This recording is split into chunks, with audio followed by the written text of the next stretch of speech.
Symphony here on Natural One Media. I am your GM for the night, Dylan, here with my friends as we continue our grand campaign taking place in the continent of Corvair. Y'all remember what happened last time, right? Uh, 100%, yeah. Yes. For yeah. sure. Yeah, everybody had a real nice time. We all got our full night's rest, Hey Dylan. right? No, we No. absolutely did not. Hey Oh. Dylan. How about you? You pissed Oh. off there. Did I get something wrong? I must be confused. Marshall, what happened? You guys didn't get a good sleep? You didn't get the bed wasn't comfy? What's going on? No, Dylan. What lovely eyes you have. There it is. God. Dylan, what big head do you have? Damn. Got Got him. I mean the loving enjoyment of all the fun that is to be had when you are seemingly having some type of like weird fever dream where you're all like getting werewolf shit happening to you. It's like having a single fever dream, but you're all having the same fever dream, but with just slightly different items. I believe they call that mass delusion. And boy, do we have one. Oh boy. The thing is actually the funny thing is the very last thing is probably the thing that I know is escaping me the most. But I do remember, obviously, so as I alluded to, very much either hallucinating or not, we all inevitably like had weird visions of what lovely eyes or teeth we have. Many of us seemingly believing we are holding teeth of many kind. A number of us hearing a sheep, a howl, and then inevitably through my seemingly feveristic desire to break out of the room and go to the window in the hallway. What was up with that? That was strange. That was strange. Oh no, the problem is I know I went out and I looked out the window, but I don't remember exactly what it was that I saw. Does anybody else remember what was seen out that window there?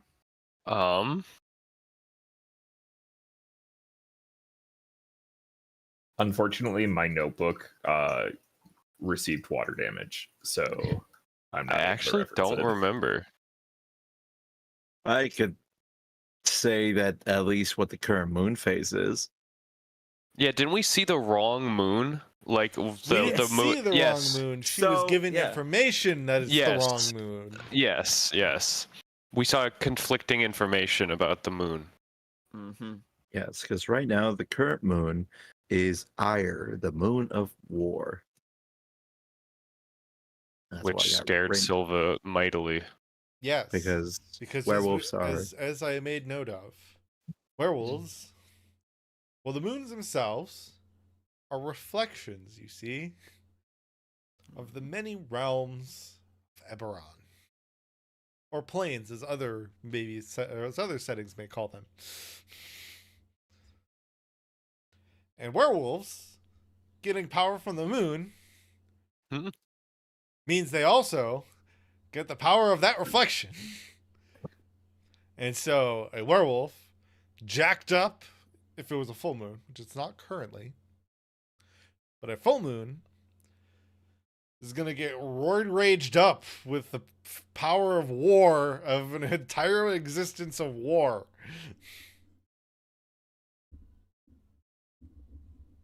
Which is scary. Indeed. All right. Why can't we just have the Twilight Wolves and just have a shirtless Jacob come up to us and be like, because we all can't have the things we want. How dare you suggest that we can only have one of these things? Have Great. faith in me. So we're gonna have a shirtless werewolf kill us, and it's gonna look at us and say, "Where have you been, Loka?" No, it's not that so much as werewolves, and this group altogether has a. Stay with us here, Kevin. Just hang in there. Werewolves absolutely have differences. It's very safe to assume that if werewolves themselves can be affected by these different moons, then that would result in different lichens, different forms of lycanthropes. That's not even getting into the entire concept of shifters, humanoid beings that are able to take on animalistic qualities without fully transforming into said animal. And lycanthropy, of course, is not specific to only wolf-like forms or lupine forms. It is possible for the lycanthropy virus or disease, as it is, to be transferred amongst other animal types. But this group as a whole does not have a ton of experience with that particular nature. And as such, you can only work off of the information that you do have. And what you do know is that you looked out a window and you could see a little herd of sheep grazing nearby. And one of those sheep started jiggling around and making a lot of weird motions before a set of long extended arms and legs grew out from underneath the sheep. And then it appeared to, the sheep itself appeared to kind of fall aside a bit. And the thing that sort of rose up out from under it let out this enormous echoing howl before just sort of weirdly scampering off into the forest and leaving the remnants, you don't know, it's hard to say from your position in the window, of the sheep behind. And that is where we left off. So returning from inside this Gold Dragon Inn, which we have established is a franchise of inns that is maintained by one of the many houses of the Continental Corvair. Like a Marriott. Still inside of the inn. The Marriott of Eberron. Yeah, in the upper levels. Sponsored by Hill. It's more like a Ramada, especially with the breakfast options. Two completely different companies. Yeah, the group is currently on the upper levels in the hallway just outside of where their rooms were located. Having just witnessed this sight through the window, we pick up right where we left off. It is still very late at night. There doesn't seem to be anybody else who is awake and about. It is just the four of you in the hallway.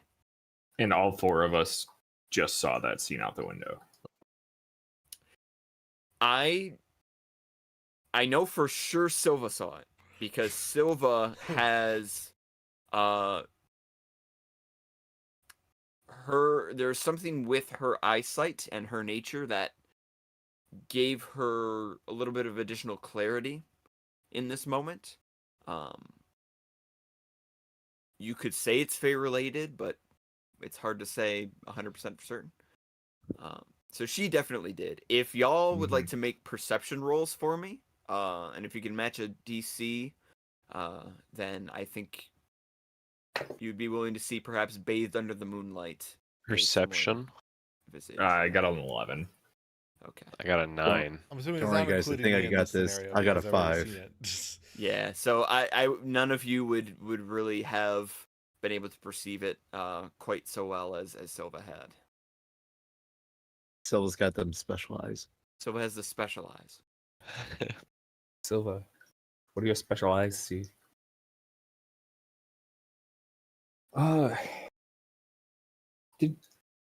Did anyone see what just happened? I wasn't able to get a good look at it.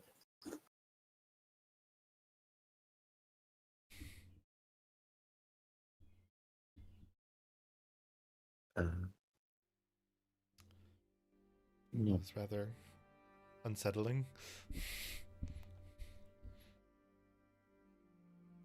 So, did you get a good look?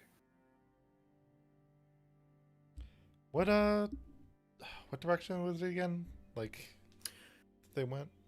Facing out the window. To your left. The window itself is facing north. Right. So the figure you saw, this thing, ran off westward into the nearby forest, which Yeah. you know to be the Eldritch Grove. Well.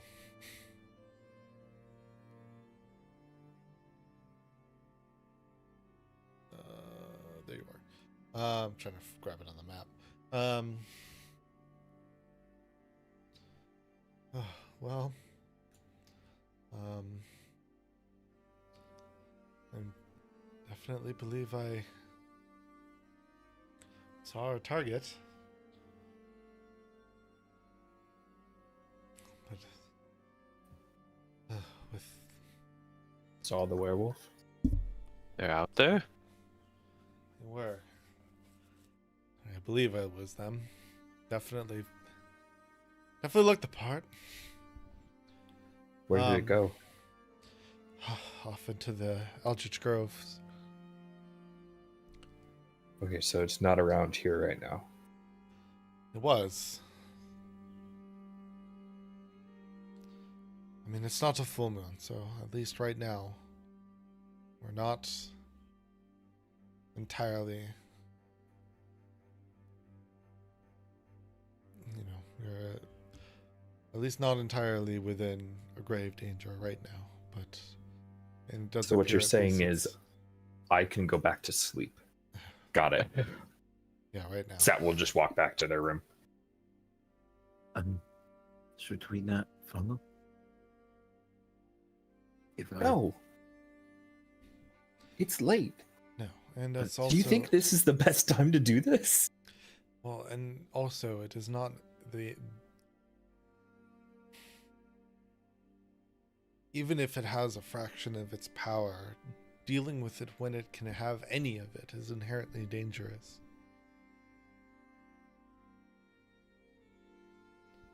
If we're gonna deal with this, we deal with it during the daytime. And that's a big if. I know we said that we would help, but that was before we got actual information on what's going on and how strong this thing can be. Personally, I don't think we should be taking this on. But Well, no. More importantly, we should be convincing her. We should be. What was her name again? Annette. Annette. Annette, yeah. We should be convincing Annette to avoid it herself. but that can all wait until the morning. We should really get a good night's sleep. There's nothing that we can do about this right now. And it's not posing us any immediate danger, so...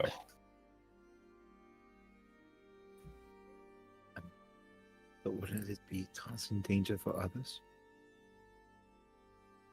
And? It ran off into the woods. There's shouldn't be anyone out there right now, especially considering, as we came up, the locals seem to know about this werewolf. They're not going to be just traipsing around in the woods in the middle of the night. Yeah, I don't believe it's the smartest idea to go during the evening, but I wanted to figure out what to do tomorrow morning. Safest option for all of us is to just get a good night's rest, and we'll deal with this during daylight hours. Understood. Good night. We'll talk about this more in the morning. Yes, it is best we'll get our rest now. Agreed.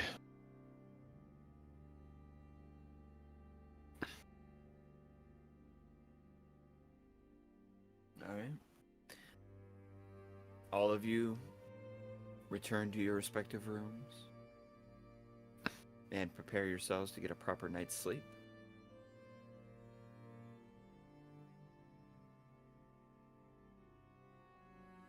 Set actually takes like a little bit of cotton and just like stuffs it in their ears as they sit and like meditate on the bed. Like, I'm not dealing with anything. Well, actually, going to that. How much time into the watch did that all start? It was like we hadn't even gone to bed yet. Like, no one had slept. Right. Yeah. Okay. Yeah. I think we were like trying to sleep, but then we heard the howling.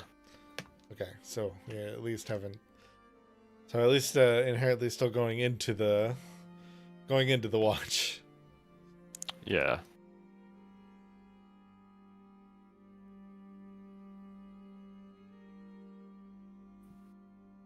All right. Are we still looking to do any kind of shift watch? I wasn't system, or are thinking that just we all were gonna going go to. bed? I mean, I don't know. I feel like it's still inherently appropriate. It always never know that it won't come back.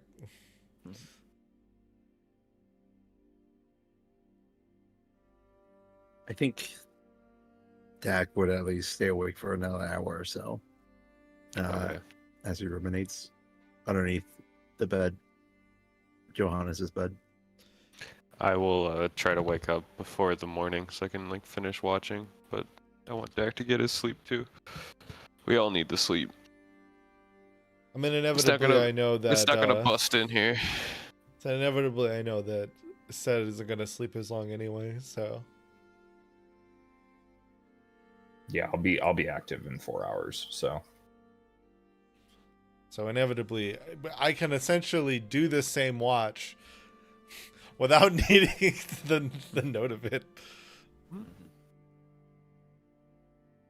All right. Okay. I would like you all to choose an order amongst yourselves, akin to a marching order or a watch order. And then each of you is going to roll a d10. Not a d20, a d10.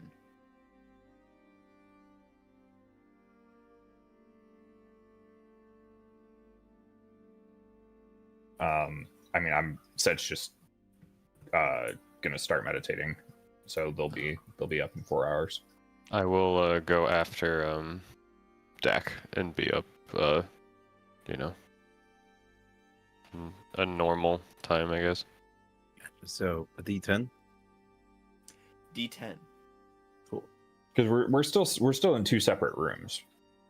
So would it be just then Dak and Silva and then Set and then Johannes? No, I was because with yeah, and I was underneath Johannes's bed.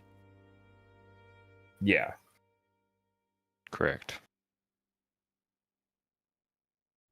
And I imagine if we're setting up a watch, then Silva is still going to be staying in Set's room. Yes. Essentially, just go back to where we were. Yeah. Yeah, so Dak and Silva are staying up, and then it'll be Set and Johannes. Yes.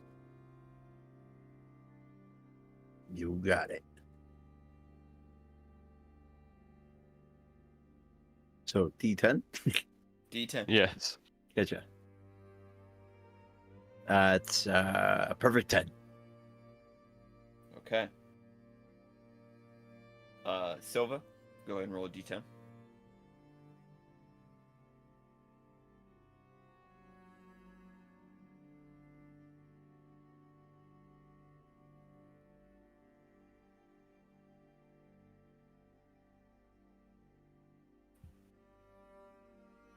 Did y'all hear me? Marshmallow. Yeah. Roll D10. My favorite.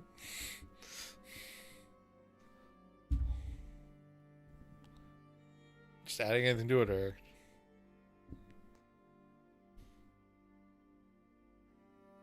There's Sorry, just what? flat D10, I believe. Flat D10. oh,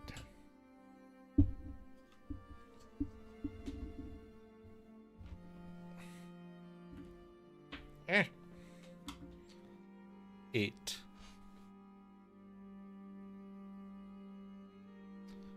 The Ocho. Okay.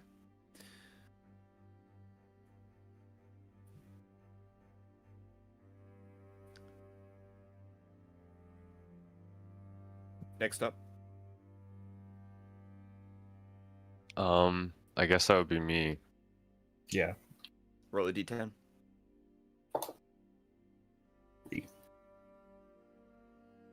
That's a 1.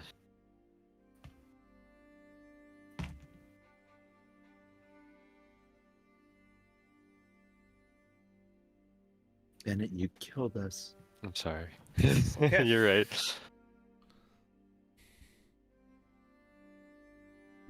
Everyone. You all get a full night's sleep without issue. Why is it that every time, Dylan, you say something like that, I still do believe you?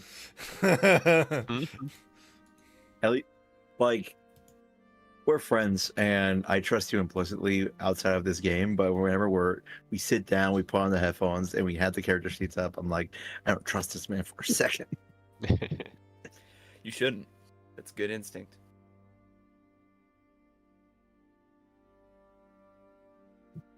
You're all able to eventually close your eyes and drift off into a dreamless sleep,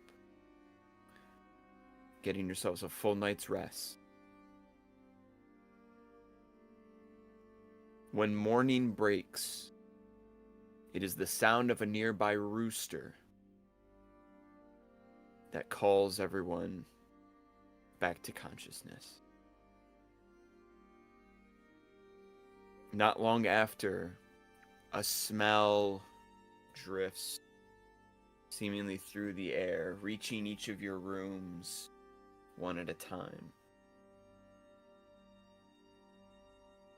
The smell of grease, fresh meats. Then the sound, eggs on a cast iron skillet.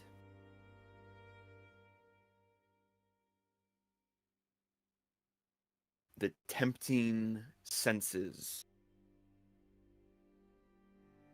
of a potential fulfilling breakfast encroach upon you as you awaken on this new day. Silva pancakes.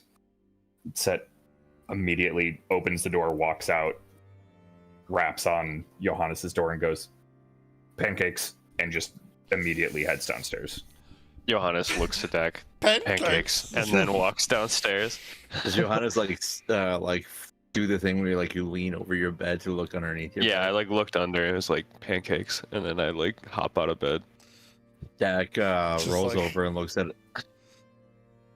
Dak rolls over, looks at a dust bunny that's been next to him this entire night and says, pancakes, and then starts to roll out from underneath the bed. Autobots roll out. Just like What does a dust bunny do?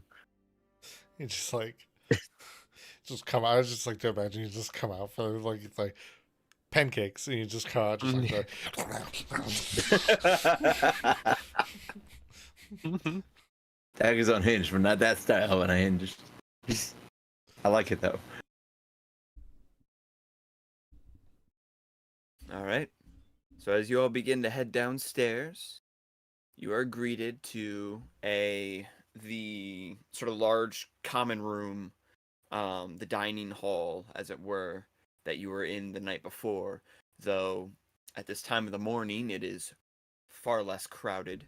There are still a few people gathered about here and there, most of them getting their morning breakfast. A few of them look to be catching up on the news, a couple in conversation with each other. but for the most part, a very small and reserved crowd, with plenty of open seating available. As the first one down, Set's gonna grab a table that's big enough for 5. All right. Approaching the tables, and you can see that the round tables from before are still set up as they were previously. The small little candelabras that were sitting on the tables previously have been removed, as there is no need for their light, and have been replaced with very small little like wicker baskets filled with errant cloth and what looks to be a few slices of fresh bread with a spread of butter on the side. In fact, you can see off to the left the long banquet table, which the night before had been filled with this sort of like buffet of various meats and vegetables and various offerings, has been changed as well, and now has a selection of breakfast foods. There is a bread basket with all kinds of different rye and wheat breads. There is a large flat skillet that has been set down upon the table that is still sizzling like a fajita platter. You have a large selection of eggs sunny side up, and there is still about 6 or 7 links of smoked sausage, as well as a few strips of raw cut bacon sitting off to the side, all just sort of arranged neatly in one long pattern. There is a fruit and vegetable selection, though smaller than the evening. And at the very end, there is a set of these apparatuses, almost akin to like small gumball machines, mechanical in nature. You can see the gears on the sides, and at the top of them are these glass domes, like large jars filled almost to the brim with what appear to be oats of varying shapes and sizes and colors. And set beside them is a small stack of brass bowls that have been cleaned, though still are lacking in some of the luster they may have before, having clearly been used many a time.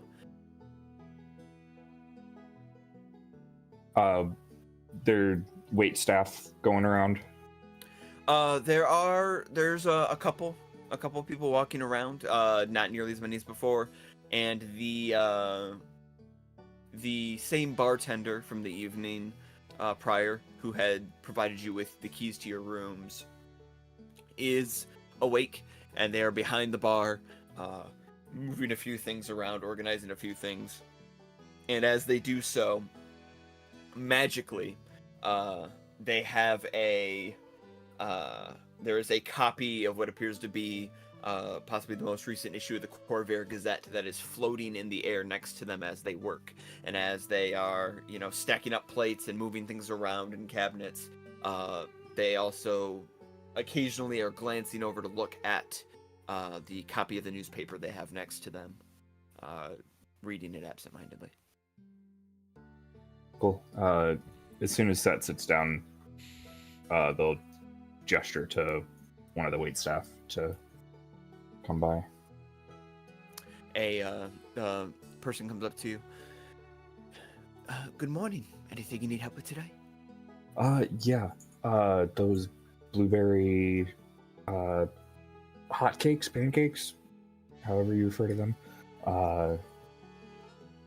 Yes, I believe you mean the blue vine blueberry flapjack stack. Yes. Flapjack stack, right. I need I'm gonna need 2 orders of those. Feeling hungry this morning, aren't we? What do you have any like juices or anything available? Oh, yes. We have a few variations of ciders. We also have some orange juice. Some orange juice would be great. Oh, yes, absolutely. And then, has everyone else come down At this like point, shortly behind me? I would imagine. I I've been- hauled myself down there. I wanted those pancakes. I've been next to you the entire time, Seth. What are you guys ordering? I'll allow it. Could I get one of the pancakes? Just like a single pancake, you mean to say? The special. Ah, yes, I believe you mean the blue vine blueberry flapjack stack. Yes. Yes, correct. Which one of those?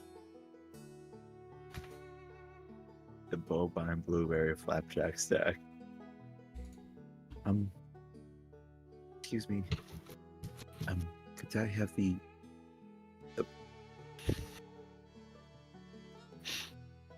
blueberry blackberry flapper? Yes. So that'll be 4 of them then. 2 for you, 1 for you, and 1 for you as well. Silva? Yeah, you can make it 5. Very good. Sorry for the interruption, but milk as well. Yes. What type of milk would you like? You gotta remember that. I forgot about that. Tag relives the trauma he experienced last night. Regular? Oh, oat. Almond. Almond? Would you like almond or oat, or would you like a mix? You can mix. You Dak, can try. I would stick with regular, personally, but I shall take your counsel into consideration, Seth. Please mix. I figured as much. Understood. They call over to the bartender. Bartender, 5 blue vines, please, as well as an orange juice, and we're going to get a half and half as well. The bartender just sort of nods and begins prepping some of the food there. Right, well, that should be ready in a few minutes here. Until then, feel free to sit here. If you have any questions or anything, definitely let us know. Appreciate it.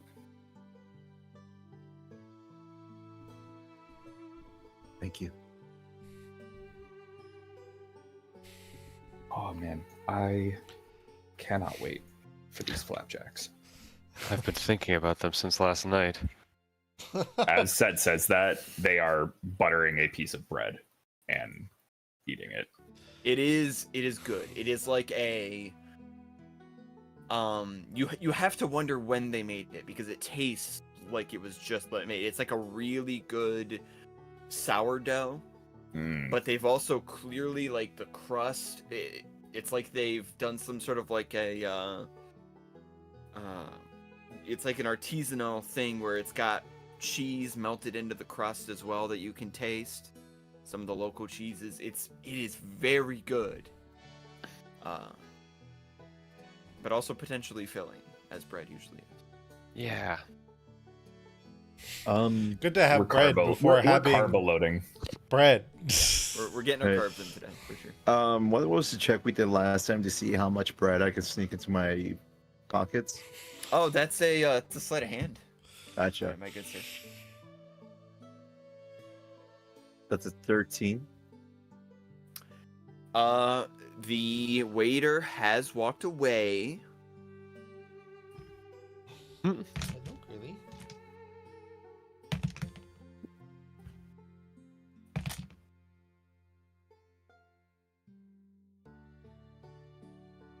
Love the incredulous look you're giving your dice right now. How Excuse could me? this be? Excuse me? For this roll? For this one? That's funny. Alright. Sorry, let me explain what just happened. So I rolled this, right? Yeah. And I rolled it 3 times. And I Yep. got a 17 3 times in a row. Oh, So I don't shit. know what's going on. Alright, I then. don't know what the deal is. I don't know why. But we're gonna roll with it. Yeah, no, you how many pieces were you trying to sneak? And enough to at least leave 5 or 3 pieces of bread for the rest of the people at the table. And then if after that, if I was allowed, I was gonna sneak off to another unused table and steal. Tactically acquire any bread that's over there. Okay. You managed to take several pieces of bread, and there's another table adjacent to you that you go over and you just start very casually grabbing a couple slices from. And as you do, there's a tap on your shoulder. I turn around. You are face to face with a rabbit. What? And you remember What? that this was the person that you saw the evening before. They are humanoid in stature and size. They appear to be about close to 6 feet tall. They are wearing a heavy cloak that is sort of wrapped up and bundled up around them.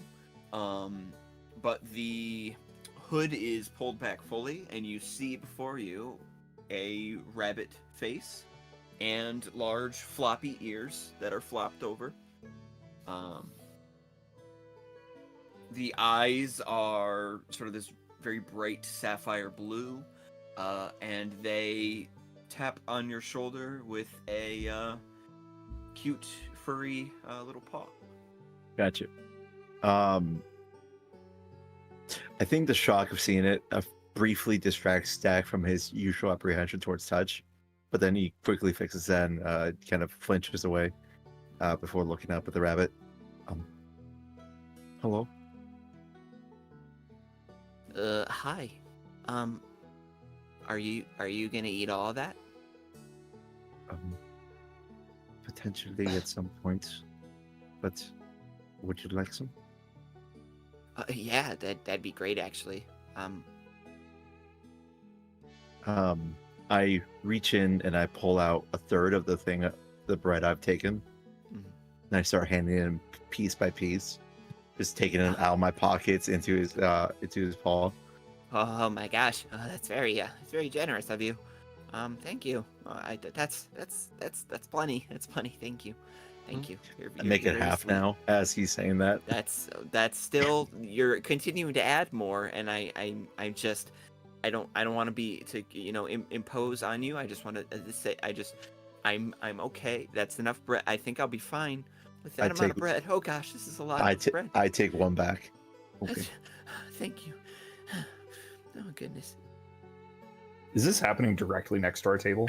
Oh, just right next to the table.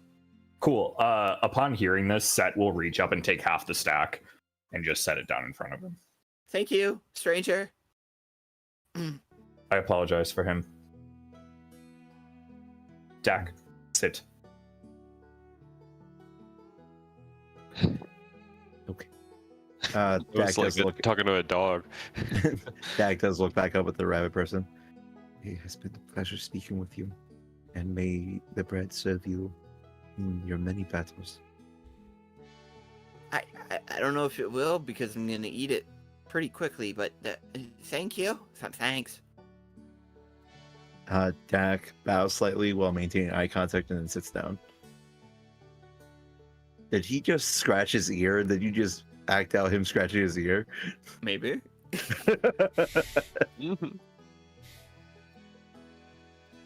Dak sits and looks at Set.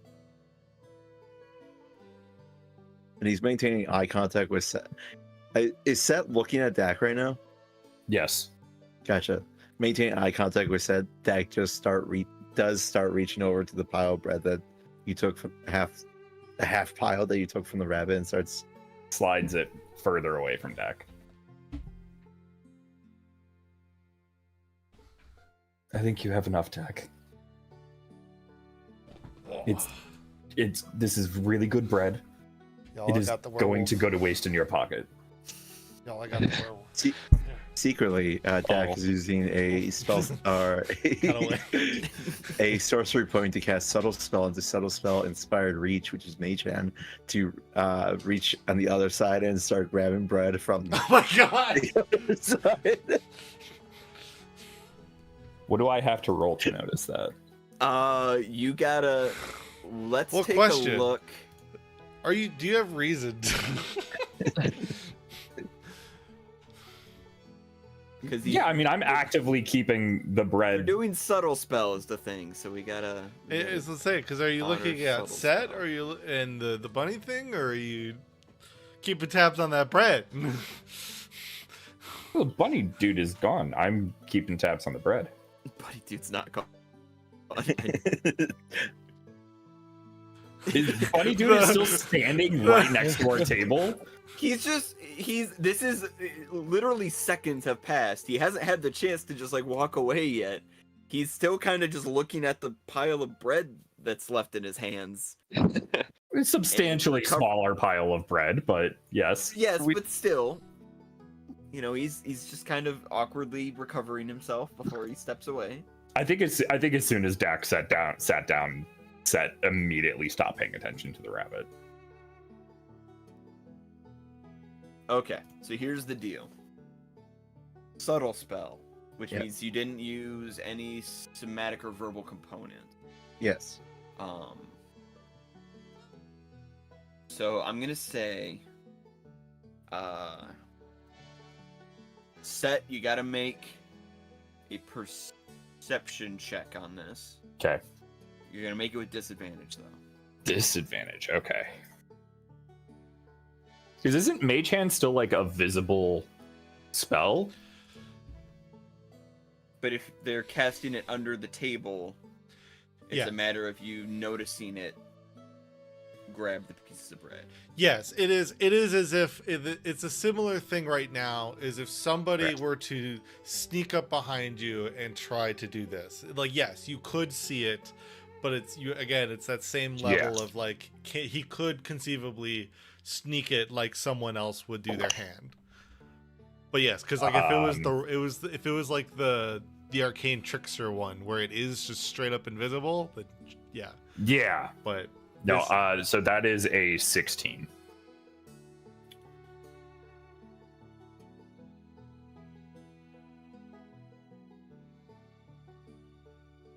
You definitely notice a piece of bread slide from the pile and go under the table.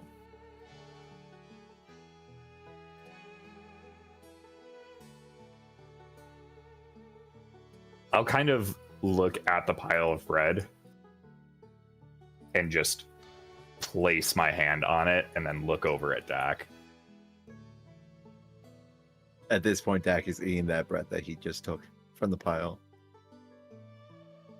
Well, maintaining eye contact.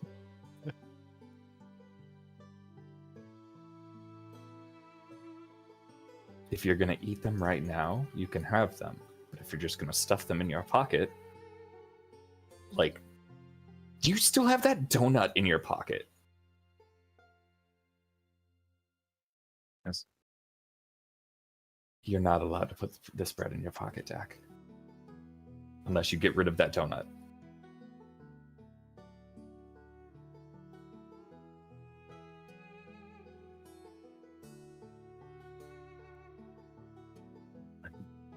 Should have considered your proposition.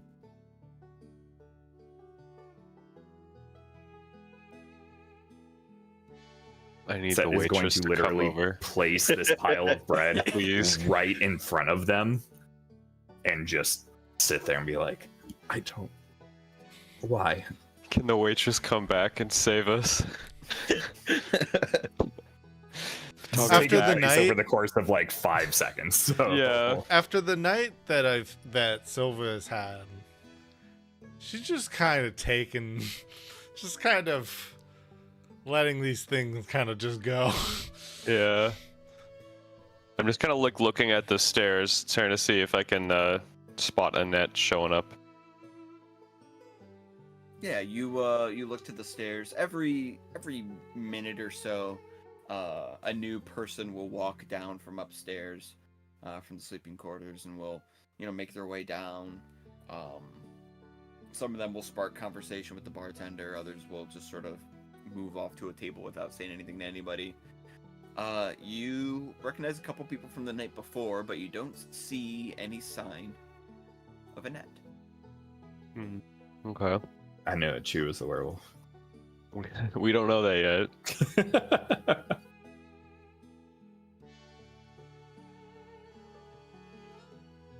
Finally, at last, breaking the tension, there is a clatter as the bartender approaches all of you, several plates in hand, with a couple more held up by magic, sets them in front of you as you receive these very shiny brass plates, and sitting on them are large stacks of like 7 to 8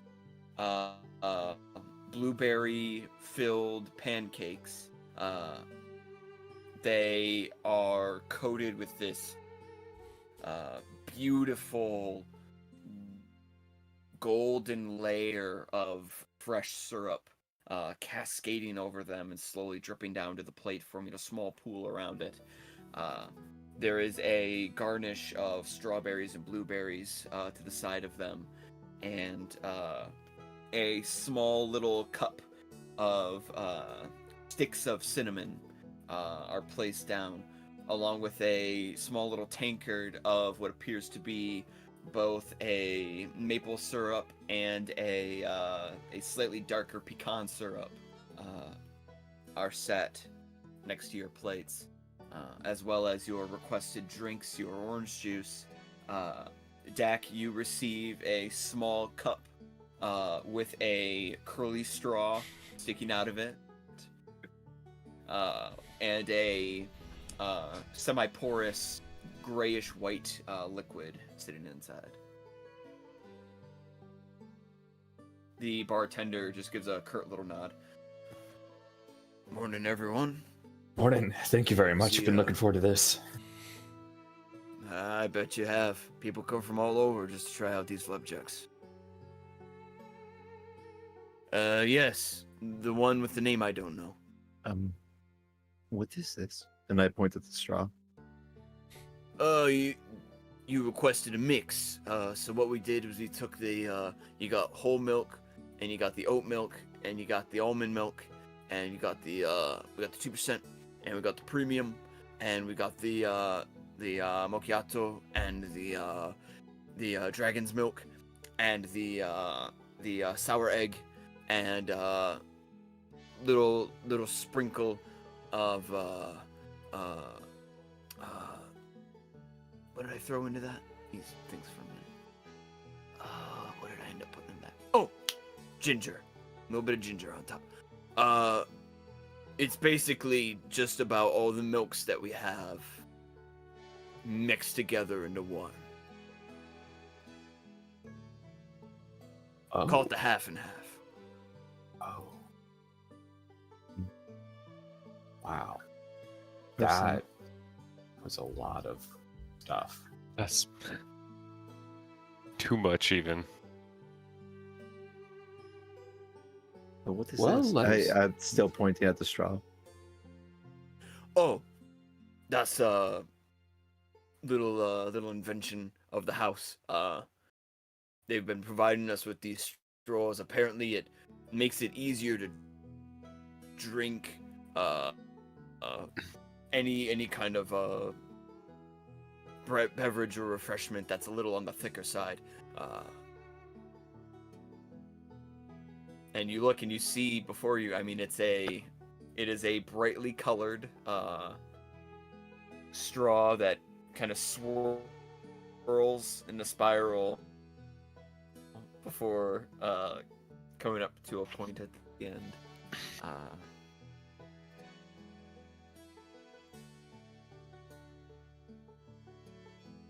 Well, let us know how it is, Dak. Best of luck with that. Dak looks at the straw, grabs it, lifts it out of the milk, and then sees a little bit of milk dripping out from the bottom, and then thinks that's how you're supposed to drink it, and puts the bottom end in his mouth. And then he proceeds to continuously do that to drink this unholy contraction that I think is making my actual lactose intolerant sister in Michigan cry out in pain. I'm just gonna let him do it, honestly.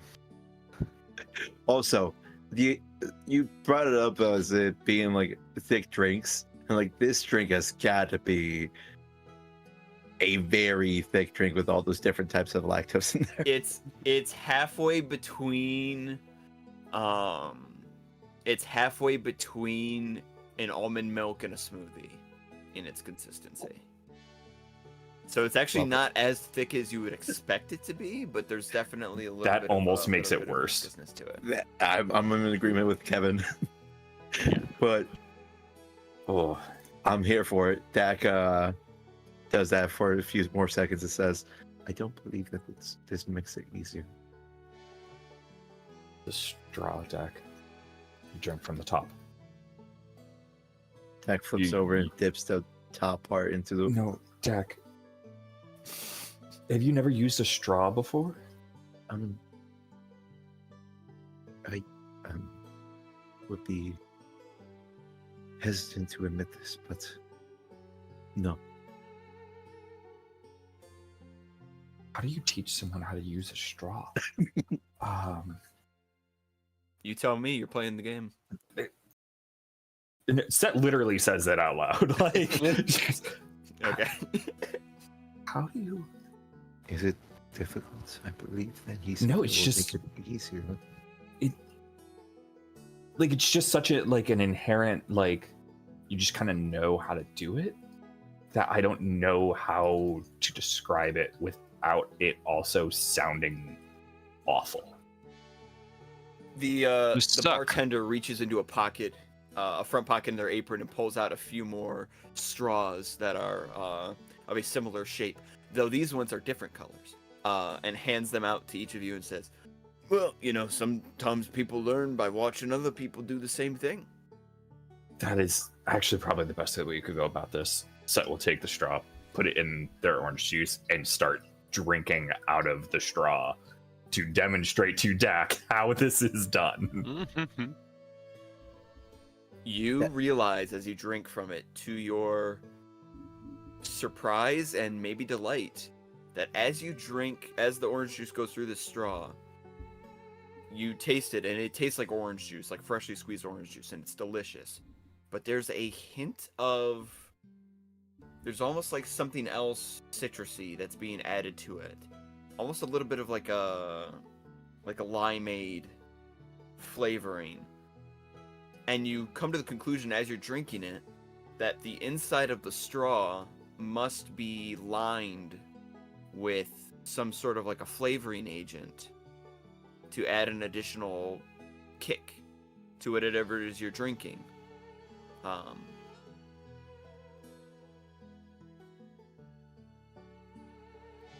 Dak, did that help? Dak is looking over at you, now drinking normally from the straw. Mm-hmm.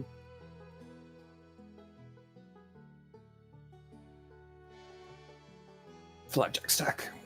Just starts eating. I've been eating, yeah. Yeah, I gotta say, I'm surprised you're all just now getting started on the day. Figured you'd already be out in the field with your friend there. Wait, with who? The young woman you were talking to last night. Is she already out there? Oh yeah, she had breakfast a good hour and a half ago. She's already she went out in the field, said she wanted to look at something. Cool. Shit. We're gonna write her off as not good, and we're just gonna move on after breakfast. Sound great, guys? I grab a piece of bread and I'm gonna start heading outside. Marker is not good. I don't want to say that she's dead. She might not be dead, but she's probably not in a good spot. I'm gonna leave the coin on the table. Dak also pulls out a coin, puts it on the table, grabs the flapjacks with his hands, and the There's cup of syrup milk. all over those, Dak. He just follows after Johannes as he sees him leaving in a rush. So, well, what coins are you leaving on the table? It was like 8 gold pieces to get the flapjacks. I'll just leave enough for that and a tip. Okay. Dak will also. So I'll leave 10 on the. Dak will also leave 10 because he just went off of what Johannes did. Set is currently making eye contact with Silva and just going, I'm gonna start pushing some of the coins. I'm gonna kind of. So here's what I'm gonna push. There was 10 there, right? So I'm 20 gonna push. in total. I'm gonna push 4 back to each of them.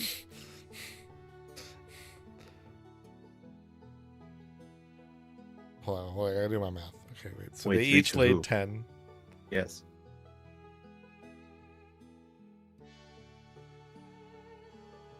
Fine. Yeah, I'll push 4 back to each of them. Well, we ain't there. Yeah, we left. they're gone. I'm grabbing 4. I thought it was 8, but I could be Well, misremembering. there's a better way to do this. Left 20.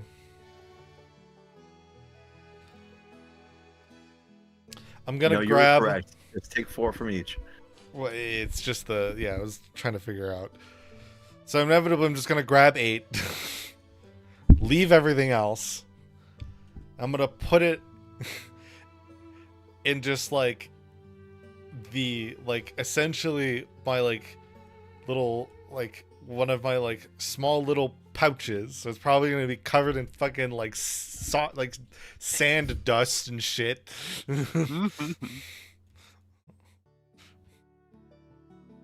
And be like, okay, that's appropriate.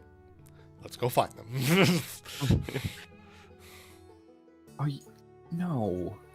Flapjacks. I'm not going to leave them.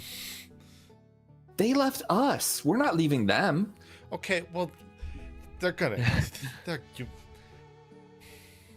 Only one of them is sensible to speak in a normal conversation, and we saw how that went yesterday.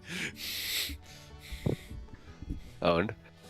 I'm going to finish one of these and then I'll join you guys. Just bring the The plate with you. bartender- Just say, if anything, just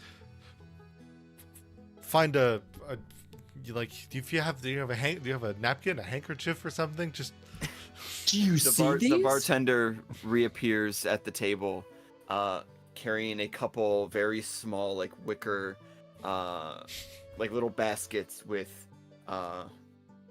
small lids that are sort of woven onto them. Just sort of places them.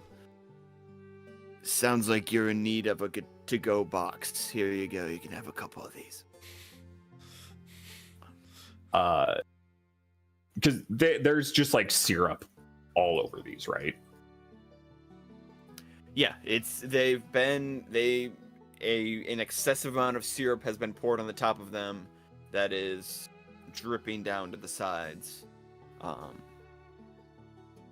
I don't know if you want to do pancake math, but in theory, a lot of the middle of the stack, maybe those pancakes wouldn't be covered in syrup necessarily. That is literally what I was doing. The calculations I was if we're doing in my brain. If we're going to talk about the surface area Yeah. syrup is covering on these flapjacks, the topped flapjack is going to be completely covered, and the rest of the flapjacks, it's mainly going to be on the sides, if anything. So we can assume that the bottom fourth of this stack of flapjacks completely uncovered by syrup. The next 4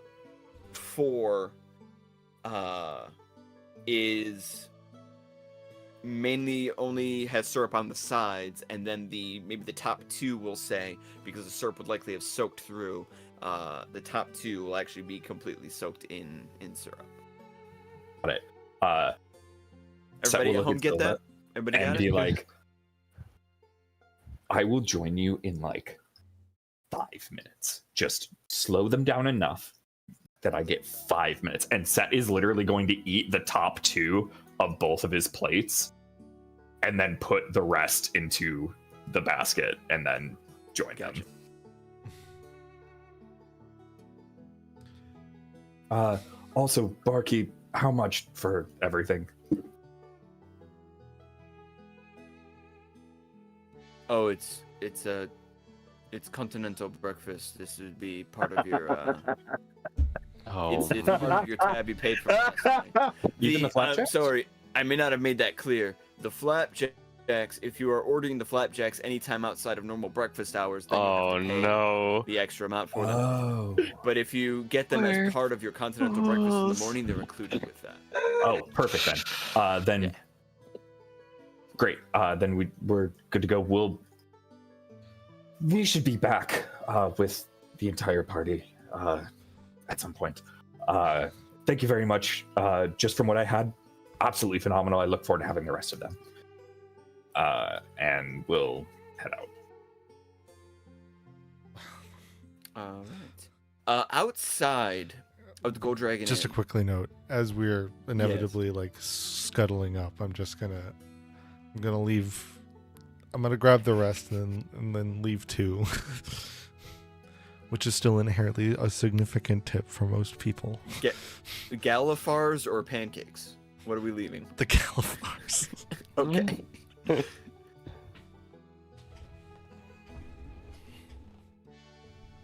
All right. Outside of the Gold Dragon Inn, Johannes, Yes. you seem to be largely leading the pack here. Yeah. Where are you heading exactly? He said that she went out. She said she was going out to the field. So do I spot a farm field out nearby? I'm assuming it's the one like So- out back. Yes, coming out on that side there, you see not too far away, there is a wooden ranch style fence coming across, Mhm. and on the other side of it are several large fields sort of dotting around the perimeter of the forest. You can see a selection of horses and cattle and some sheep grazing nearby. Not too far off, actually, you think you see a person kneeling down in the grass there next to a smaller sort of cluster of sheep that are sort of grazing around them. I'm gonna head over there.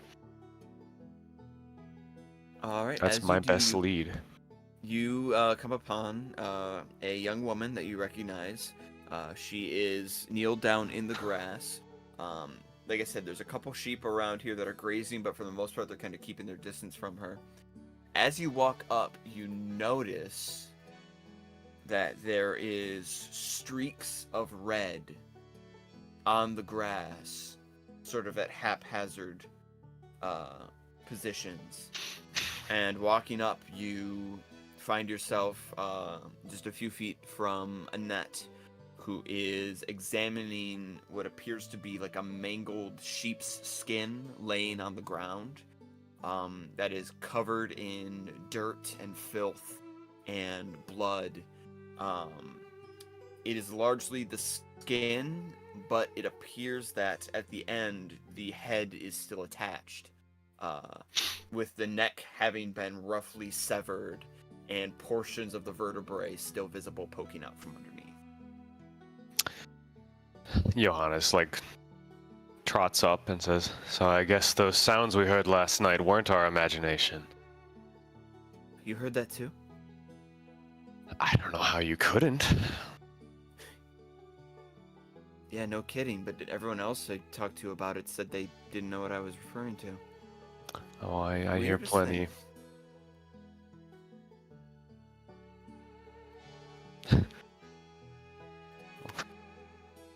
So what do you make of this? I put my hand on my chin. Can I make a medicine check or an investigation? I'm not sure. Let's see. I'm terrified I'm gonna choose the wrong music here. Let's have you make an investigation check. Okay. Dak will stay 30 feet away from them, kind of to the back of them upon seeing that Johannes found them, and just take a seat and finish his flapjack pancakes, which he's now eating with his hands. One of the sheep near you will sort of walk up to you and begin smelling your pancakes. Dak hands him one of the pancakes and continues watching. Well, I rolled a 3, so Johannes is gonna like, that was definitely a werewolf. Is that something that you see often with werewolves? That they would do something like this? I can't, my expertise is more in the kitchen, and I can't say I've ever made a werewolf stew. So, I thought you were a big fancy adventurer, though. What happened to that? well, So, have you seen, what did werewolf attacks usually look like for you? You're a bounty hunter. I mean, like I said last night, I've never actually hunted a werewolf myself. I only know what I've read about in books. And, every book I've ever read, they didn't say anything about them leaving behind the skin of the animal. Johannes is gonna like crouch down and start looking at the ground and everything. Well, speaking of, Annette, I believe your book was wrong. I hate to say this, but one of my traveling companions, Silva, she is quite experienced with werewolves and lycanthropy, from what it seems like. She told us that the current moon, which one did you say it was again? It should be the moon reflecting the shadow. Yeah, unfortunately, from what Silva said, it's currently the moon of war. She finally looks up from the sheepskin that she's been investigating. Wait. What do you mean the moon of war? That can't be right. Well, because it lines up with the current month, right? Yeah, but that still shouldn't be 3 or 4 months from now. That's why we were so confused. But Silva looked up at the sky last night and knew without a trace of doubt that it was the moon of war. Which one was Silva again? The small bard traveling with us. Slightly sassy, though she was terrified last night. Probably didn't say too much. Or was really drunk, I can't remember. Right. Okay. Wait, so the moon of war. Did that have something to do with this, like, strangely gruesome mangling of this sheep? It could. Maybe it wouldn't be completely out of the ordinary for it to. I've read about lycanthropes experiencing heightened aggression during certain phases of moons. Could But be. then why not just take the whole pelt and everything with it? Maybe it's to send a message?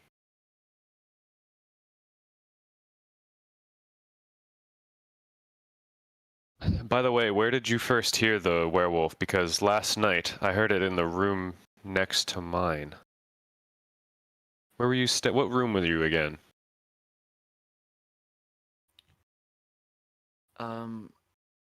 Me, I was. She kind of thinks for a minute. Well, I'm upstairs. I was. Oh, gosh. Third door, left-hand side. I'm on the southern end of the inn. No, off-table question. I can't remember. I know we were on the second floor.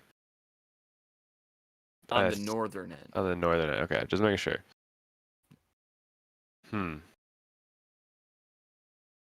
Well, those sounds last night, I don't know if you heard them, but they led me to believe that someone in the hotel was our suspect. But I'm sure that they're long gone now. Have you been able to figure out where the werewolf might have gone? I was kind of looking around here. Any werewolf worth their salt is gonna leave some kind of a trail behind. it's very difficult when they're in a full transformation to have the consciousness to cover up their tracks. From what I heard last night, they sounded quite feral. Oh, can I look around? Can I see anything? Any like footprints or destroyed brush or Yeah, you could make another attempt at an investigation check for me. another 3? Wow. Really? Okay. Well, by this time, the rest of you would start appearing as well. You would coming out of the inn there, you would make your way over into the field and find Johannes and Annette looking at this sheep remnant, while Dak is sitting nearby on the ground next to another sheep, eating their flapjacks.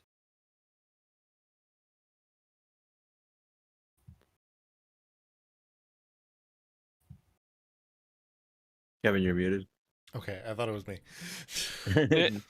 Right. So would it be just Silva joining them now, and then Set would be following shortly after, or would both Silva and I Set be? think we left showing around up the same time because I was there for the conversation. So, like about the money, because I had grabbed the remainder of theirs so that I put them in the different pouch after hearing what he had said. Gotcha. Okay, so but then, I yeah, left so, the 2 gold as the right. tip. So then both of us would be showing up then. Okay.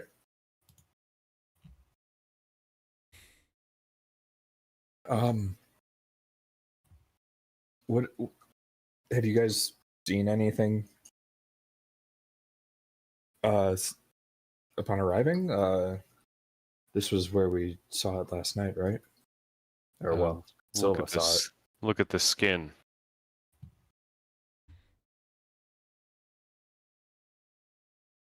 That's Yeah, and so to reiterate, it is a mostly intact sheep's skin, with the wool still in place, though heavily matted and covered in filth and dirt. And at the other end of the skin, sort of folded in, is the sheep's head still intact, with some of the vertebrae still attached and sticking out from underneath. that doesn't seem normal. That's really interesting. We said it went off to the west. Is there anything pointing out? Or is there anything around here that they left marks or anything like that? Everyone as a group can now make investigation checks to see what you can come across. It was a 17. I got an 8. I can tell that this sheep next to me is very friendly. Woo! Man, that's a sheep. Can I make another one? No, brother. Yeah, mine's a 6.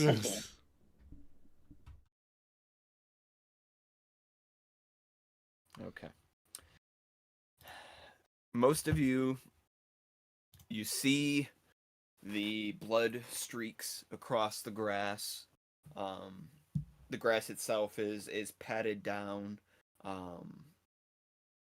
It is bent and disfigured in some places. Set. Yes. You focus your attention on the sheepskin itself, and you feel the power of investigation flowing through you.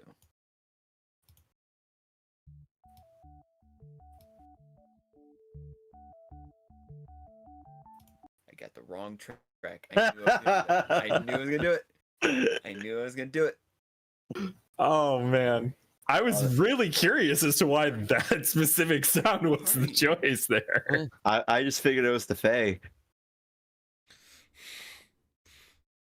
All of a sudden, they would just show up. No.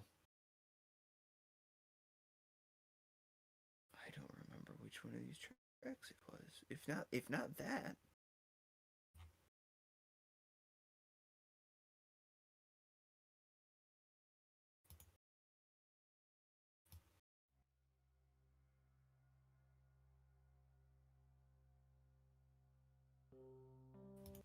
No. Darn.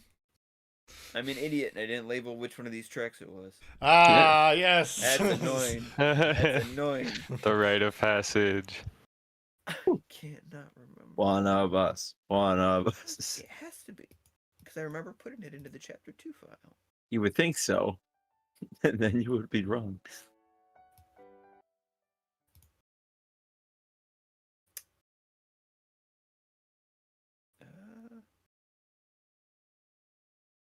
Dak is looking over to sheep and like petting it at this point. Like, you're a good boy, Granaman. And mind you, he's petting, and there's a bunch of sheep wool that's catching onto his fingers because his fingers are sticky from the syrup. Sheep are also disgusting, so you're also picking up a lot of stuff from them. But at least he's petting his sheep. There it is. No, that's the one. Okay. Yeah. That's correct. Okay. So, investigation time.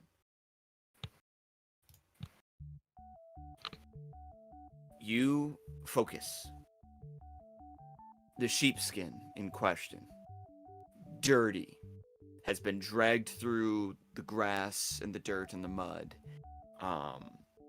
The head is still intact, but the vertebrae roughly broken. Not a clean break. Not a clean incision. It was ripped off, torn away. No signs of the rest of the sheep's body anywhere around you. Just the skin.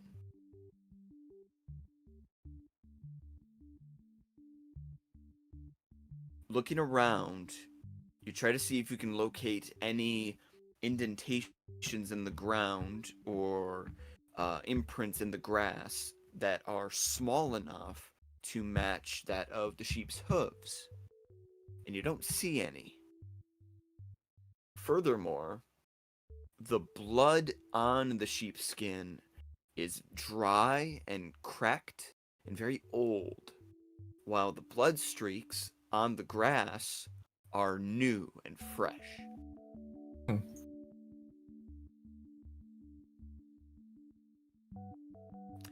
You look at some of the neighboring sheep around you. There is no trace of any blood on their mouths that would suggest that they had eaten the carcass of the sheep.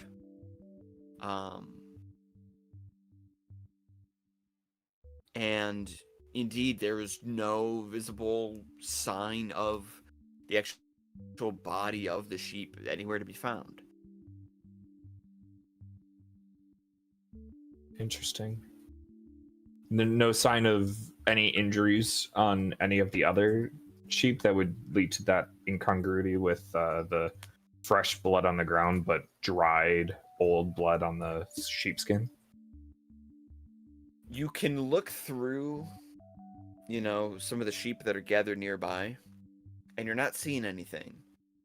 But when you look back to Dak, who is still in the process of eating their flapjacks, the sheep that has sort of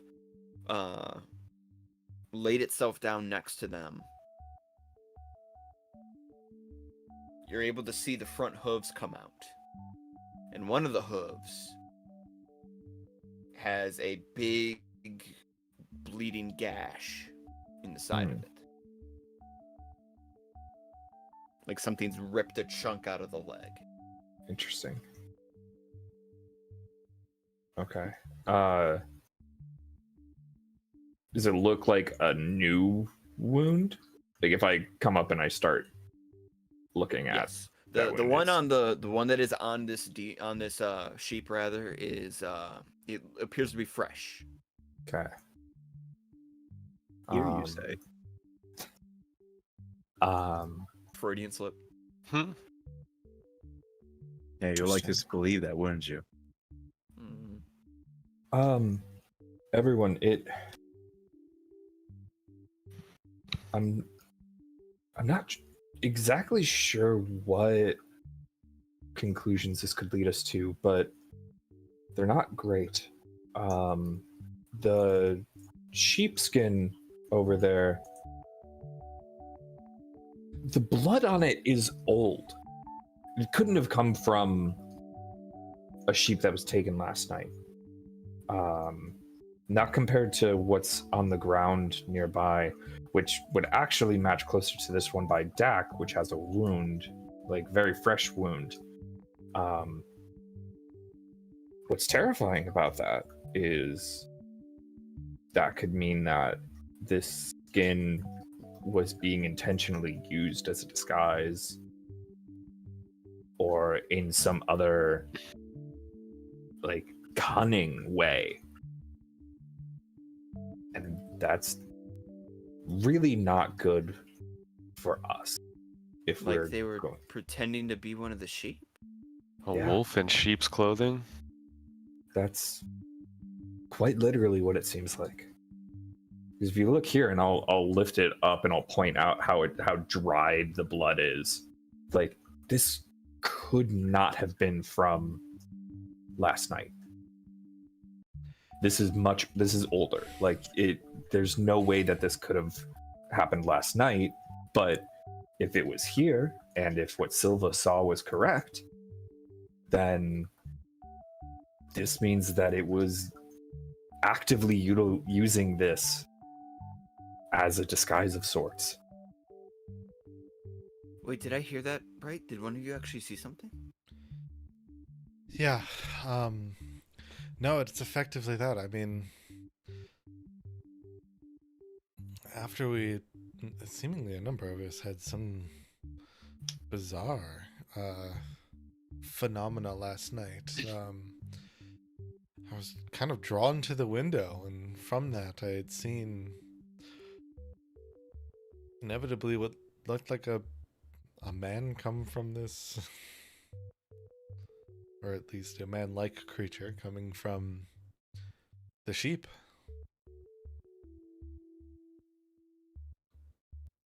Oh, that. And now, if this was a were sheep, this would be an inherently significantly easier issue, but I don't believe that's likely the case. Dax is taking his time to pull out a bandage just to wrap up the wounded leg of the sheep.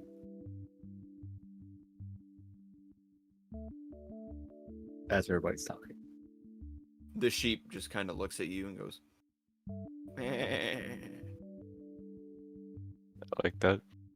Yeah, I mean, if the howl that we heard was any indicator, it's definitely not a were sheep, as Silva said. It is definitely a werewolf or something similar. I don't know if there's any other creatures out there that would make similar sound to that, but also be as cunning as this seems to be able to use disguise. Because as Silva said, it seemed to almost rise out of the skin and cast the skin aside before running off. But surprisingly, these sheep don't seem put off at all. You would think that they would be at least a little startled. Unless whoever's doing this has made a habit of it, and this isn't the first time. Yeah. It isn't the first time. How long has this been going on out here? When'd you first get the call? The bounty notice for the werewolf was posted about a week and a half ago, but the way the locals talk is that this has been an issue for multiple weeks now. Oh, interesting. Well, if that's the case, would that mean that... Would it be hiding out somewhere, and then using the disguises and cunning to get in close? But it has to retreat somewhere. Maybe. Silva, you said that it ran off somewhere after it ditched the sheepskin? Do you remember where it ran to? ran into the Eldritch Groves. Can I see any signs of any creature having run off from this area? Make an additional investigation check for me. And you get a +2 to this because the investigation music is active. That'll be a 26 then. Excellent. Fantastic. You, having thoroughly investigated the current area, you are able to now kind of start making your way closer to the Eldritch Groves themselves, the edge of the wood. And as you do, you can see sort of the fresh blood streak. They're very erratic. They're kind of moving from side to side, and they get fainter and fainter as you go. But what does pick up is that you begin to see larger and larger indentations in the ground. What were originally smaller,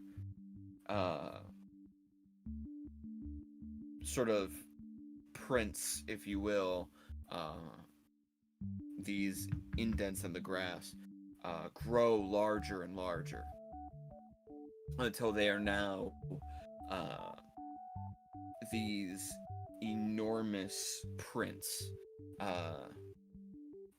sort of moving erratically from each other, about the size of,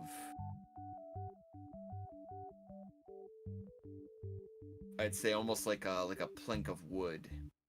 Hmm. Silva, come look at this. Would you say this creature ran off mid-transformation? Does that seem possible? I mean, it's hard to say based on last night because Lord knows how we were being affected. Inevitably, there's a lot that was going on. I mean, if you take to everything else, there's, I mean, honestly, this seems relatively strange even for, dealing with this. I mean, this isn't, at least based on the mood it's supposed to be. Yeah, it definitely strikes me as odd.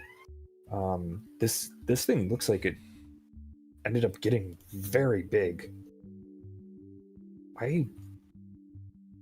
Honestly, I don't feel comfortable continuing to pursue this. Seeing the size of this thing, like, I know we have numbers, but it could be very likely that one of us, or if not multiple of us, wouldn't walk away from this encounter. Especially considering, is it approaching a full moon? Are we leaving a full moon? Like, if it's just going to be growing in strength, it's not going to be good. I mean, yes, I think regardless of the scenario from last night or whatnot, inevitably I'm in agreement. I mean, just even with you and whatnot, like, I wouldn't recommend you stay here either. I don't know what circumstances necessarily brought you to the need to do this, but it's not worth risking your life in this manner. What? I mean, just kind of looks down. Hey, it's not, there's no real noble pursuit behind it. It pays really good money, and I'm one of the best hunters in my town, so I don't know, it just seemed like the smart thing to do. Not exactly the safest thing to do, no, but right. I would say with this information, you would be throwing your life away trying to hunt this thing, even with our help. Like, we would all be throwing our lives away. I can't in good faith recommend that any of us continue this hunt. I think this is something beyond us.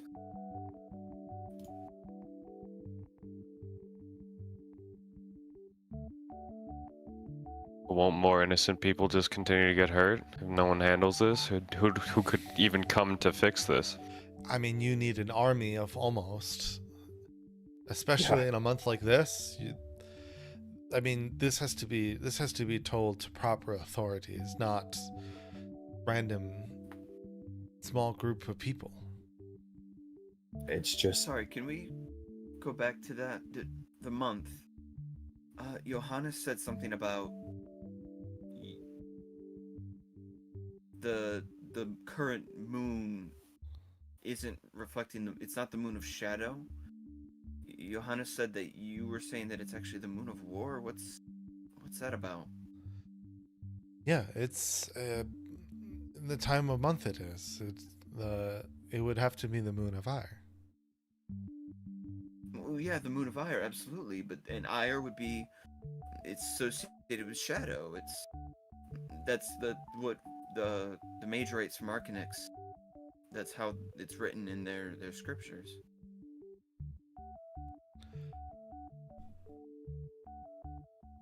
Well, Dylan, where did I get where's my information from my mind coming from? So your information, this is interesting. We touched on this a bit last session.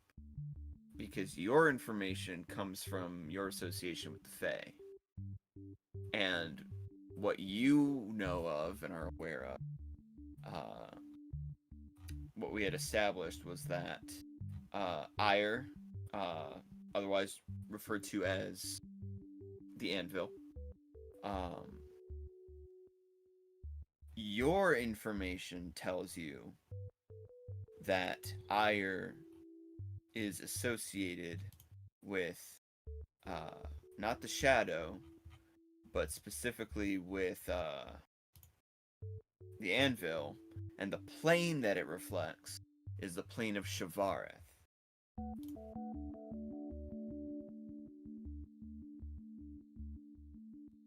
What Annette is describing, the shadow, wouldn't be ire, it would be Siphoros.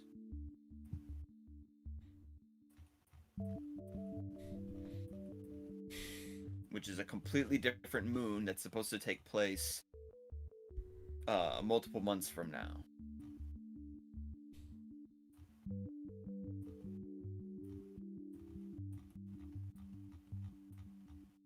So you're saying you got this information directly from Arcanix?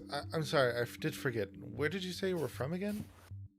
I'm from Tellin. The village of Tellin, just on the other side of the border there. So where did you hear that came from Arcanix? Well, the book was published by Majorites from Arcanix. They've written, all kinds of books about the astrology and the nature of the moons, the 12 moons that orbit the planet. I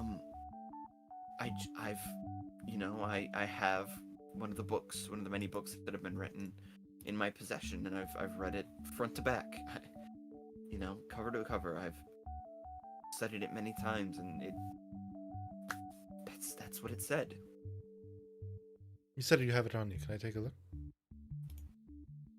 Yeah, and she has a bag with her, a satchel. She opens it up and pulls out. It's a small, thin little book, very old, bit tattered on the corners, all black, and in velvet lettering, there is written on it, Arcanix Astrology Memo Volume 3.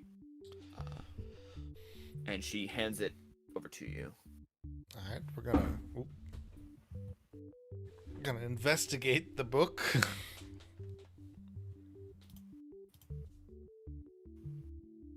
I'm gonna switch her up.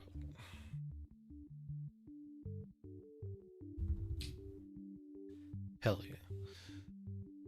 It's better than I've been rolling the rest of the night.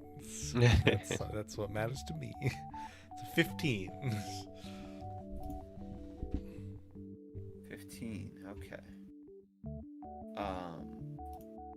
So Siphoros. You go through and there's a little glossary at the beginning, the table of contents, and you find where it says the listing of the planes and the associated moons. You flip over to that, and you begin reading down it. And as you're doing so, you're noticing that there's like a few discrepancies. It's not just Ire, because when you look at Ire, you can see, as she said, that for Ire, it is listing it as being associated with the shadow. And then you look further down, you see the moon of Olaroon, which is supposed to be associated with the plane of Lamania, but when you're reading from here, it says that it is associated with the plane of Iriam. And that doesn't make sense. You look further to Siphoros, which is what actually should be associated with Shadow. And for Siphoros, it shows it being associated with Thalanis, which you definitely know isn't right. How old does this book appear to be? The book appears to be written. You can look for a date, and you'll find that this particular version of this book was written. It looks like about 45 years ago. It's too recent to be this wrong. If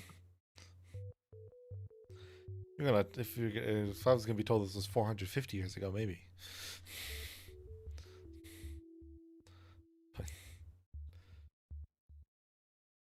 None of this is right. Either Really? someone's given you an incorrect book, or because my special kind of red flag here is I'll get to the page when it's that says it's supposed to be associated with Thalanis. Yeah. What is it supposed to be associated with again? Sorry. So it's No, what is Thalanis supposed to be associated with? Is what I mean. It is being associated with the moon Siphoros. Right. What is it supposed to be associated with? Siphoros. No, what is Thalanis supposed to be associated with? Thalanis Sorry. should be. Yeah. There's a lot going on. Thalanis is supposed to be associated with the moon by the name of Ra, Rhaan. Yeah, so this book says that Siphoros is supposed to be tied with Thalanis, which is not correct. It's supposed to be associated with Ron. And the reason I would know that is because I'm from there. I'm from the Elden Reaches. I have been with the king. I know this for a fact. Wait. The Eldine. What do you mean? When you say the Eldine Reaches.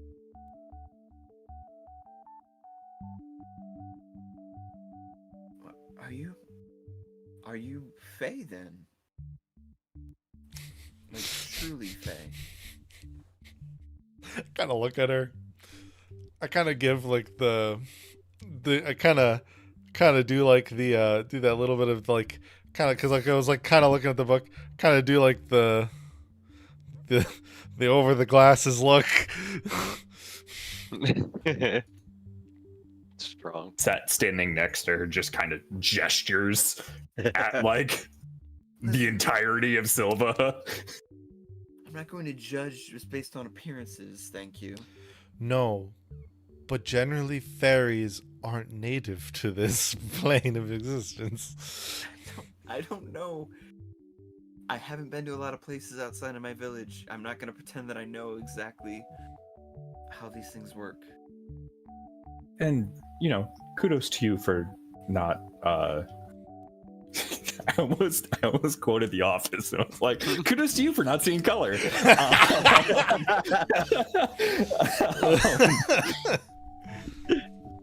Yeah, but no, like, it's understandable, but yes, a fairy. Okay. She Which also is a does common have- misconception, but we can get into that conversation Yeah. later. What's important now is that Silva has basically firsthand knowledge of what planes all of these moons are supposed to be associated with. Granted, it took And- me a fair amount of time when I had come here, but I do find the King of Summer to be a rather good teacher.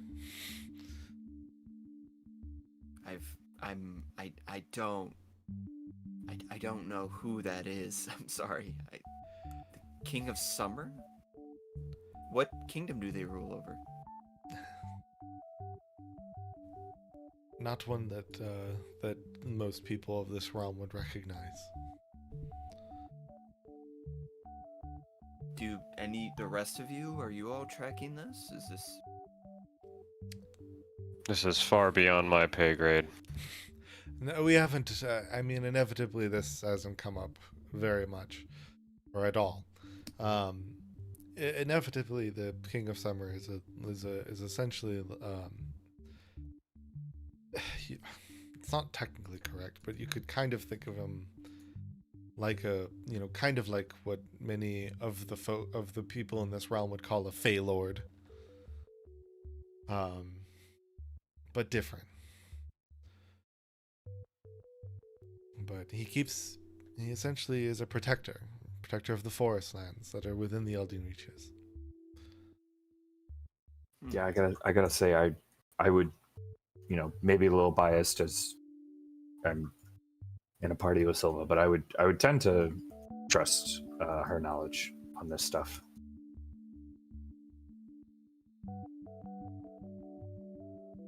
If there's anyone I would trust, it's her.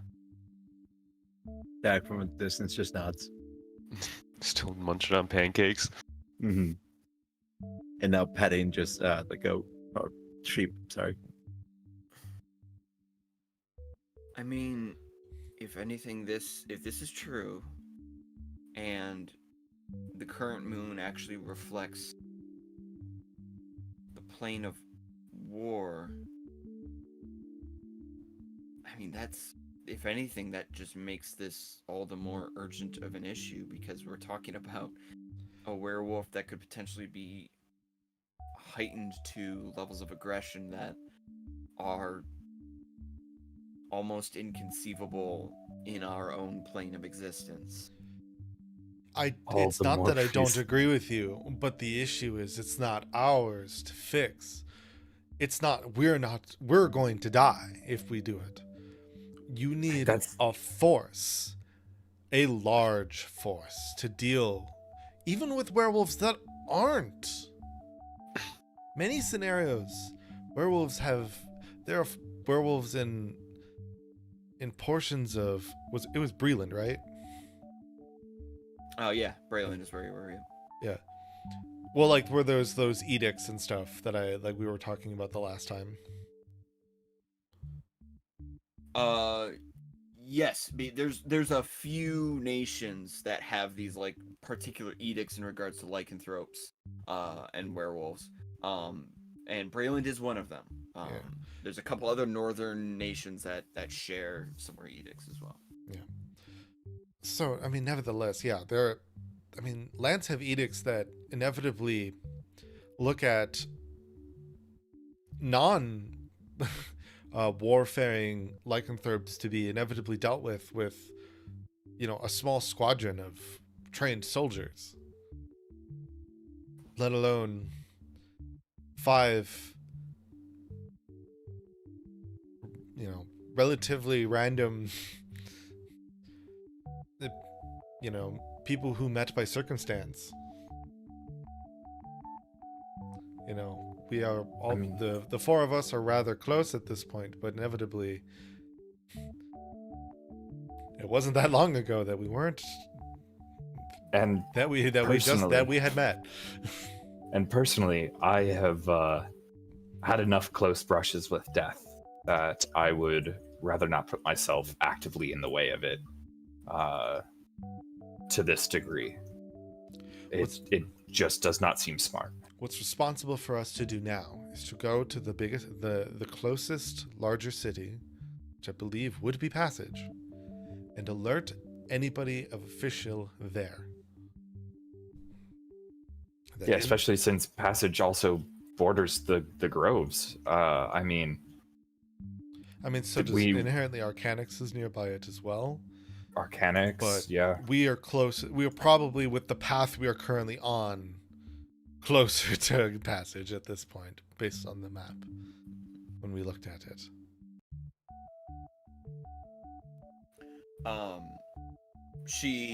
Annette nods and says, yeah, technically speaking, we would hit Passage first. I mean, I don't know if necessarily, because we have to go through Galt, right? Based on the path on the map.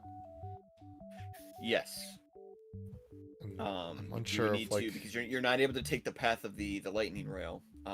So you would have to go Come up through, to Galt, and then the key isn't on the map, so I'm unsure of exactly like which of this, like what the city symbols are technically referencing, between like the difference between a city that has a dot and the city with a dot and a with a black dot in the middle versus a normal like white dot city. Yeah, so usually, let me get readjusted here. Generally speaking, a black dot is going to be a town. A white dot is a village, which is going to be slightly larger. And then your white squares are usually your keeps, your towers, your fortresses. A white dot with a black dot inside of it, like Passage has, that's usually going to be a major city. White dot with a star is a capital city.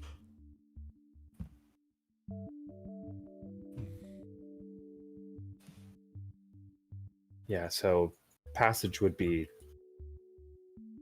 honestly our best bet to notify people of this. There's a chance that potentially there's people who, I mean, it is probably good to make warning as we are going to, because of the path we're going to be traveling through Galt. Mm-hmm. It is also probably responsible for us to alert them as well. I would say so. But most likely the place that is going to send a proper force to deal with it is going to come from Passage, if I had to guess. Most likely just from a bigger city having more resources. But Yeah, it's always absolutely. good for Galt because they may need the defense or prepare their defenses for it. Yeah, just so they're on alert at the very least. Yeah, because the groves aren't necessarily small, but they are inevitably. It is always possible that it will make its way there. Yeah. I think, and we made good time here. So I wouldn't imagine that it would take too much longer to get to Galt and then on to Passage. So we really wouldn't be losing much time. We have a seemingly a relatively speediest carriage. Yeah. If need be, you can travel with us if you would like to get at least to Galt, and then potentially if you wish to assist them from there. I mean, no reason to stop you, but I would not. The five of us aren't going to be able to deal with this, and for certain. It's 5. Oh well, and yeah, including Annette. Yeah. I'm Okay. talking to Annette right now. Yeah. The five of us aren't going to be able to deal with it, let alone yourself. I would agree. I mean, we have combat experience. We did just take down an entire army ourselves, practically. Okay, well, that's exaggerating a little bit. And now but, one werewolf is scaring us away. Sorry, what? You guys really think this werewolf is stronger than 3? Yes. Yeah. Actually, yeah, I do. Here's the thing.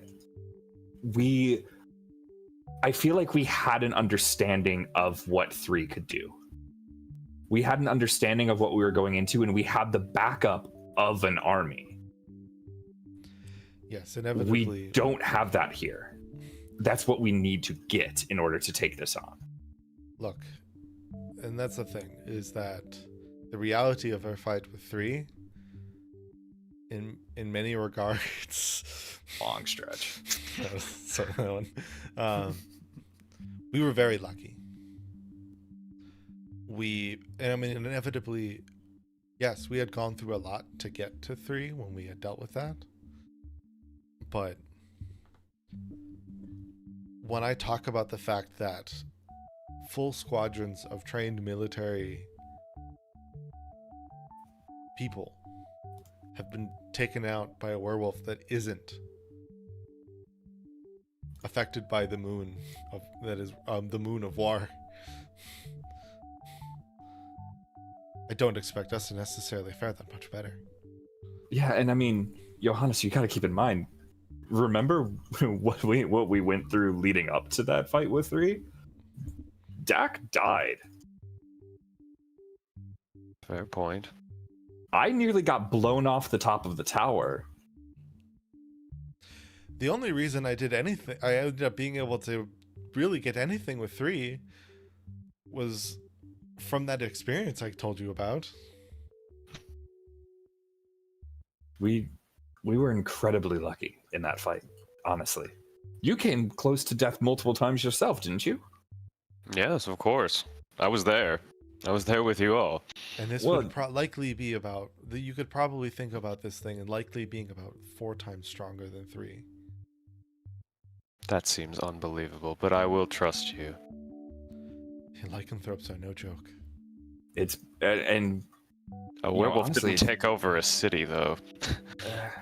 it's better to be on the cautious side. I Werewolf doesn't politically plan and implant sleeper agents from potentially years. Okay, we'll leave. We'll leave. We'll leave. I'm done arguing. We'll leave. I don't want to talk about this anymore, and then you're free to do what you want. We're just ganging up on Johannes. Literally. Being like, hey, but look, we almost died multiple times. Let's not do this. I mean, look. Sometimes you gotta do a little bit of the gang up because you sometimes got, this is the scenario. This is above board, obviously. This is the kind of the scenario of it's very equivalent to the level 1 group, and then like the DM gives you here's the dragon that you might fight one day. Don't mind me. I'm just gonna set this over here. And then the guy is like, leave that right there for a minute. I'm gonna fight it. I don't. This is literally also above board. I have no idea how strong werewolves are in Dungeons and Dragons. So. Well, D&D is one thing, Eberron is another in terms of the lycanthrope thing. Yeah, I've never played against one. They just seemed like I was just like, oh, a guy with claws. That's why I had to ask so much Dylan about how much Silva would know. Mm-hmm. That's why we had to go through that because there's obviously the dissonance that we're going through. But luckily, like I said, I'm going with I'm slowly dripping it from the at least the baseline understanding that Silva knows. Yeah, I was gonna say I think it base like D&D 5e. I think a werewolf is like CR3 or something like that. Yeah, we probably which is still that's still a hard fight for a group of our level. We would probably be able to do it. Yeah, but that's above board knowledge. That's not our characters would have no idea how strong a werewolf would be. Only from tale. Yeah, I would essentially. I only really know through warnings of essentially being around a Fey Lord and learning things. And then having lived in the capital of a city that inevitably creates werewolf hunt squadrons. But yeah, I think our best bet is let's get back. Let's let the inn know about what we found, just so that they're aware, since this is so close by, and then close out whatever tabs we have and get a move on so that we can get information as quickly as possible. Go into my dusty pouch. Dak, Johannes, put out your hands. I put out my hand. You'll inevitably hear the jingling of the coins. It's not like Dak is Oh, 30 feet away. right. Dak. Apparently the pancakes were included in our stay. We didn't have to pay for them. No, I'll give you nine of your gold back, Johannes. Oh, 9. Dusty gold back. We left them a tip, but Oh, no. Well, I say, yeah. I left the tip there. I guess it can allow you two to do that, but inevitably, Tips aren't complimentary. I say as a That- chef. you gave him a but pretty yeah. egregious tip. Well, Annette, I haven't heard from you in quite a while. How are you feeling? Yeah, so Annette has just been like listening intently to everything that's been going on. Her as eyes we are talk about how we everyone. just saved a town from someone overthrowing it. It's like a Look, major Look, we may city. have dealt with a coup, but still, We may Major- have saved a king. It's fine. we may kind of be like A we big kind of are, deal. yeah, like we may kind of be like Thanes in some regard. I'm sworn to carry your burdens. Dak arrives with the group. Yes. Here's our gold back. So, Annette, do you want to travel with us? I 'Cause think At least to gold. it is too early in the morning for me to try to process everything you just threw out there. But I do know this. I grew up reading these books, and she's pointing at the astrology book. If what you're telling me is true, and everything that's being written about in these books may be incorrect, that to me feels like a larger issue that needs to be pursued. I think I need to return back to Tellin and speak with the librarian there and ask them where and when they actually got these books from Arcanet. It's a good idea. Just to see if there's any kind of a paper trail or something as to why something this out of date would still be in circulation. I agree. that I think absolutely after- makes sense. And I This- think after I Great. do that, I will make my way to Passage. And if you all happen to still be there, then we'll meet there. But otherwise, I think it's best that I return home to Tellin first and see if there's any leads that I can pick up in regards to this. Yeah, I would say that because the strange part that I did notice as well to just make note of is that the book doesn't necessarily appear, at least in terms of how far I've in terms of when I learned this information and how old this book is. It seems like it shouldn't be out of this out of date or incorrect. It does seem I'm older strange. than the book. We could see if there's any information in Passage as well. I'm sure they have libraries there. True. But otherwise, I don't know if potentially maybe there is something, because given that, I mean, you're not necessarily out of a line to things that are going on here, and based on how things went last night, I have my seeking suspicion that there's something a little extra foul at play here. All this issue with the conflicting information and hidden secrets, it just Well, rubs me the and- wrong way. Inevitably, while inherently creepy and concerning in many ways, we shouldn't be having fever dreams about a werewolf encounter, at least not if it's this moon. You know, if it was, say, like the moon of that represents Thelonus, then sure. You know, Ron might give us this type of weird, eerie feeling close to its full moon. But not, I mean, if anything, the moon would just make us feel angry. And that really wasn't the feeling last night. Definitely No, not. it was foreboding. I mean- if anything. I was angry that I had to take down my setup multiple times, but that's an entirely different story. Sorry. It is what it is. We're past it. Annette, safe travels. Keep an eye out. Want to make sure you get back safe. But I think we're gonna head on and start notifying Galt and Passage about what's going on then. Obviously, we'll all make our way back to the inn anyway, so Yeah. our carriage is there.